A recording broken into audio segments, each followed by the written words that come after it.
अच्छा, अब हमारे पास एक्यूट ल्यूकेमिया है। एक्यूट ल्यूकेमिया में हमारे पास एक्यूट लिम्फोब्लास्टिक निमोनिया है, वो ल्यूकेमिया है, जिसको हम ALL बोलते हैं, ठीक है। और एक्यूट माइलॉइड ल्यूकेमिया है, जिसको AML बोलते हैं, ठीक है। M फॉर मेल याद रखना, M फॉर मेल मतलब अडल्ट, ठीक है। और ALL मतलब चिल्ड्रंस। सी ALL हम चिल्ड्रंस में नज़र आता है और AML जो है वो हमें अडल्ट में नज़र आता है। चिल्ड्रन में कैसे प्रेजेंट करता है ALL? अनीमिया, रिकरेंट इन्फेक्शंस होते हैं क्योंकि बच्चों का WBC लो हो जाता है, ब्लीडिंग, थ्रोम्बोसाइटोपिनिया होता है, बोन मैरो बायोप्सी पर हमें न्यूमेरस लिम्फोब्लास्ट नज़र आता है, ठीक है। ALL में हमें न्यूमेरस लिम्फोब्लास्ट नज़र आते हैं। उसके अलावा थ्रोम्बोसाइटोपिनिया होता है और WBC जो है ना वो कम हो जाते हैं, ठीक है। लिम्फोब्लास्टिक से आप याद रखो, लिम्फोब्लास्ट नज़र आएंगे। और एक्यूट माइलॉइड ल्यूकेमिया में क्या होता है? फटीग होता है, ऐसा फीवर होता है जो एंटीबायोटिक देने पर भी ठीक नहीं होता, जिंजिवाइटिस होती है, ब्लीडिंग होती है due to thrombocytopenia, hepatosplenomegaly होती है, ठीक है। पेरिफेरल स्मेयर पर हमें एयर रॉड्स नज़र आते हैं। इन AML and bone marrow biopsy पर हमें न्यूमेरस माइलोब्लास्ट नज़र आते हैं, ठीक है। डैट इज़ एयर रॉड्स जो हमें AML के अंदर दिखेंगे, हेपेटो स्प्लीनोमेगैली दिखेगी AML के अंदर, ठीक है।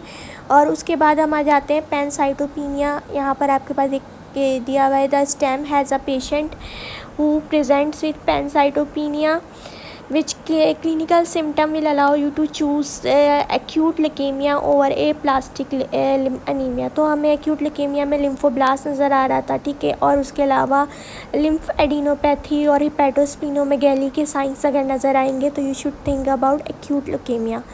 उसके बाद हमारे पास नॉन एक्सीडेंटल इंजरी का केस है क्या? An adulting man with bruises on his torso मतलब chest and abdomen and arms and he has been clearly medically fit for discharge, what should be suspicious of? तो this is non accidental injury. उसके अलावा anaemia in pregnancy है, ठीक है। First trimester में haemoglobin less than 11 ग्राम पर decilitre होता है तो that is anaemia. Second and third trimester में लेस देन 10.5 ग्राम पर डेसीलीटर होता है, डेट इज़ अनीमिया। और पोस्टपार्टमली अगर लेस देन 10 ग्राम पर डेसीलीटर होता है तो डेट इज़ अनीमिया, ठीक है। फिर क्रॉनिक ल्यूकेमिया है। क्रॉनिक ल्यूकेमिया में हमारे पास क्रॉनिक लिम्फोब्लास्टिक ल्यूकेमिया आता है जिसको हम CLL बोलते हैं। मोस्टली जो पेशेंट की एज होती है वो ग्रेटर दैन 60 ईयर होती है। क्रॉनिक लिम्फोब्लास्टिक ल्यूकेमिया में स्मज सेल्स हमें नज़र आते हैं, ठीक है। और सिमेट्रिकल इनलार्ज लिम्फोसाइट्स नज़र आते हैं। थ्रोम्बोसाइटोपिनिया की वजह से ब्लीडिंग होगी, अनीमिया होगा, फुल ब्लड काउंट पर आपको 20 सेल लिम्फोसाइटोसिस नज़र आएगा, ठीक है। तो that is the case symmetrically in large lymphocytes, ठीक है। पेशेंट की age greater than 60, smudge cells, ठीक है। और फुल ब्लड काउंट पे 20 सेल लिम्फोसाइटोसिस नज़र आती है। उसके बाद क्रॉनिक माइलोसाइटिक ल्यूकेमिया है। इसमें एवरेज एज ऑनसेट 50 ईयर्स की होती है। इसमें CML में आपको फिलाडेल्फिया क्रोमोसोम मिलता है, 9:22 ट्रांसलोकेशन होती है। मैसिव स्प्लीनोमेगैली आपको क्वेश्चन में पहले ही मेंशन कर देगा, ठीक है। Massive splenomegaly in adult, leukocytosis और हाइपोविस्कोसिटी सिंड्रोम होता है। इमेटिनिब हम इसकी ट्रीटमेंट में देते हैं फॉर द CML, ठीक है। बहुत इंपॉर्टेंट था ये। फिर क्रॉनिक माइलोडिस प्रोलिफरेटिव डिसऑर्डर्स है। इसमें हमारे पास इसेंशियल थ्रोम्बोसाइथीमिया है जिसमें थ्रोम्बोसिस होती है और ब्लीडिंग होती है और प्लेटिलेट जो आपके पास PLT है वो इंक्रीज़ मिलता है। पॉलीथीमिया वेरा है। पॉलीथीमिया वेरा में आपको हेमाटोक्रिट इंक्रीज़ मिलता है। इरिथ्रोमिलेजिया होता है, ईचिंग, वार्म बाथ पर ईचिंग होगी, ठीक है। थ्रोम्बोसिस और ब्लीडिंग होती है। CML में क्या होता है? मैसिव स्प्लीनोमेगैली आपके पास केस में लिखा हुआ होगा, फिलाडेल्फिया क्रोमोसोम होता है, ग्रेन्युलोसाइटोसिस होती है। और माइलोफिब्रोसिस में क्या होता है? सीवियर एनीमिया होगा, B सिम्टम्स होंगे, ठीक है। हिपैटोस्प्लीनोमेगैली होगी। माइलोफिब्रोसिस में सीवियर एनीमिया होता है, ठीक है। उसके बाद पॉलीथीमिया रूब्रा वेरा में आपके पास वार्म बाथ पे ईचिंग की कंप्लेन आपके पास मेंशन कर देंगे। पॉलीथीमिया है। How do you distinguish between primary from secondary polycythaemia? तो प्राइमरी में आपको erythropoiesis is low to normal और सेकेंडरी में जो है इरिथ्रोपोइसिस आपको हाई मिलेगी, ठीक है। फिर हमारे पास लिम्फोमा है। लिम्फोमा में क्या होता है कि painless lymphadenopathy plus splenomegaly plus weight loss plus hepatomegaly plus B symptoms होते हैं। बी सिम्टम्स क्या है?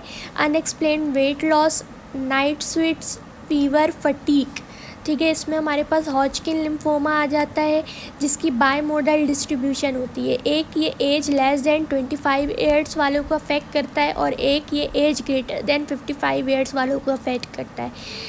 एप्सिन बार वायरस इसमें के साथ ये एसोसिएटेड होता है। हॉजकिन लिम्फोमा हिस्टोलॉजी पर आपको रीड स्टेनबर्ग सेल्स नज़र आते हैं विच इज़ मल्टीलोब्यूलेटेड जार्न सेल। रिस्क फैक्टर क्या है? Immunosuppression and smoking. ट्रीटमेंट क्या होती है? कीमोथेरेपी के ज़रिए होती है and is based on histological type and staging, ठीक है। हॉजकिन लिम्फोमा में बायमोडल डिस्ट्रीब्यूशन होती है। इप्सिन बार वायरस के ज़रिए ये फैलता है। एसोसिएशन है हिस्टोलॉजी पर आपको रीड स्टेनबर्ग सेल्स नज़र आते हैं।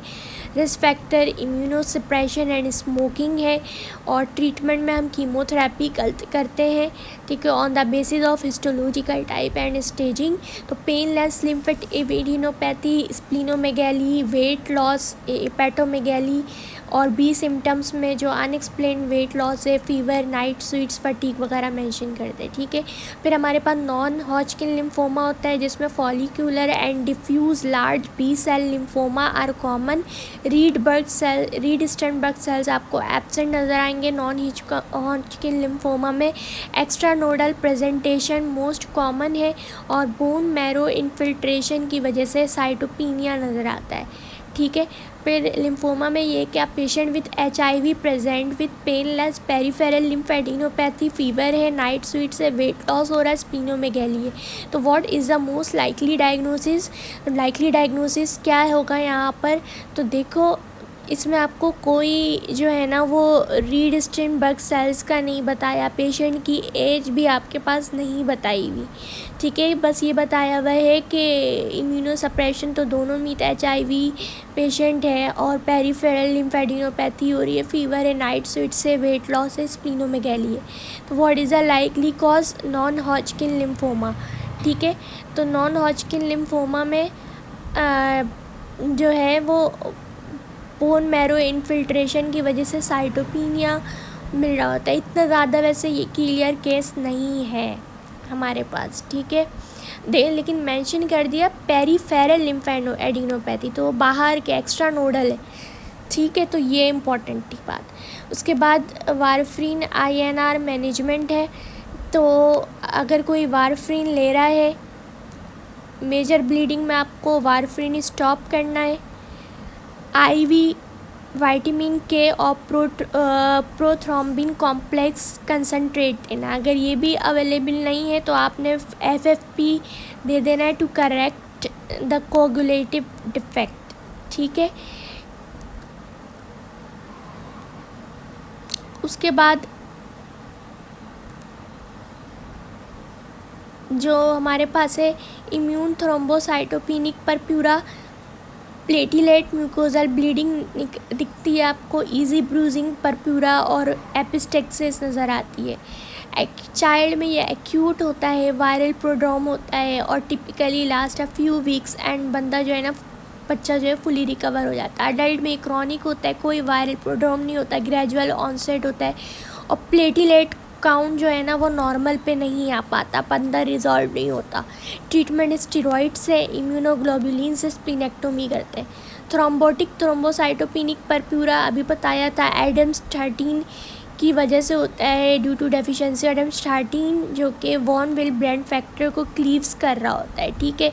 अब इसमें थ्रोम्बोटिक थ्रोम्बोसाइटोपेनिक परप्यूरा में आपको पेशेंट फीवर के साथ प्रेजेंट करेगा, न्यूरोलॉजिकल फीचर्स होंगे, माइक्रो एंजियोपैथिक हीमोलाइटिक एनीमिया होगा, तो क्लासिकल पेंटेड हमें नज़र आएगा, ये renal failure, thrombocytopenia, fever, microangiopathic haemolytic anaemia neurological finding. Labs test में ब्लड स्मेयर आप करवाओगे, आपको फ्रेगमेंटेड आरबीसी नज़र आते हैं, elevated creatinine due to renal failure, elevated LDH urine analysis पर माइक्रोस्कोपिक हेमेट्यूरिया नज़र आता है और लो एडम्स 13 लेवल नज़र आता है। तो ट्रीटमेंट क्या है? प्लाज्मा एक्सचेंज, स्टेरॉयड और रिटक्सीमाब फॉर रिलैप्सेस देते हैं हम। फिर उसके बाद हमारे पास पॉलीथीमिया रुब्रा वेरा है, ठीक है। इसमें हेमाटोलॉजिकल मैलिग्नेंसी है due to excessive proliferation of RBCs, WBCs and platelets, ठीक है। प्लूराइटिस की कंप्लेन करेगा, ईचिंग की specially after hot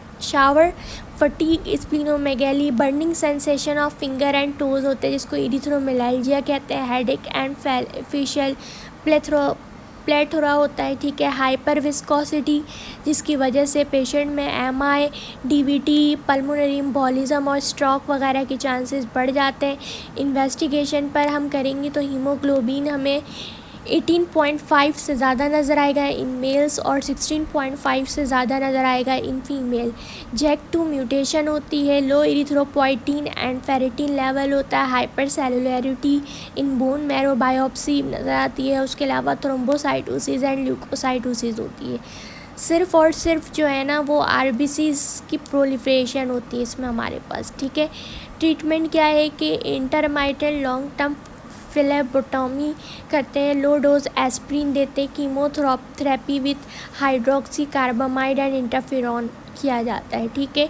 इंटरमाइटेंट long term फिलेबोटमी करनी होती है, लो डोज एस्प्रिन देना होता है। वारफरीन एंड सर्जरी, एंटीकोगुलेशन, ब्रीजिंग क्या करते हैं? कोई भी इलेक्टिव सर्जरी कर रहे हो आपको 5 दिन पहले वारफरीन को स्टॉप कर देना है, ठीक है।